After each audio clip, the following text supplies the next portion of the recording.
తాత ఆస్తిలో మనవడికి ఎంత హక్కు ఉంటుందో అని సుప్రీంకోర్టు రూల్ ప్రకటించింది.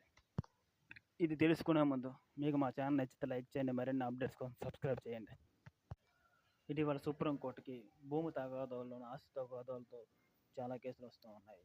ఈ ఆస్తి ఎవరికి చెందాలి, మనవడికి చెందాలా, ఎవరికి చెందాలి అనే ఒక తాజా నిర్ణయం ప్రకటించింది. పూర్వీకుల ఆస్తికి సంపాదించిన ఆస్తికి తేడా ఏంటి?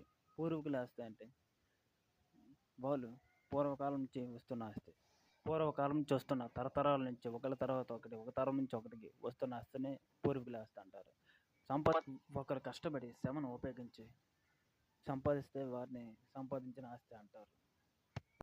తాత శ్రమతో సంపాదించి వచ్చిన ఆస్తిని కొడుకు మాత్రమే చెందుతుంది, మనవడికి మాత్రం చెందదు. అతను బతికున్నంత కాలం హక్కు వానికే ఉంటుంది. తరువాత వారికి బదయింపు చేయవచ్చు లేదా ఉంచుకోవచ్చు, తన ఇష్టం మీద ఆధారపడి ఉంటుంది. తాత ఆస్తిపై చట్టపరమైన హక్కు అంటే తాత ఆస్తి కొడుకు నుంచి మనవడికి చెందుతుంది.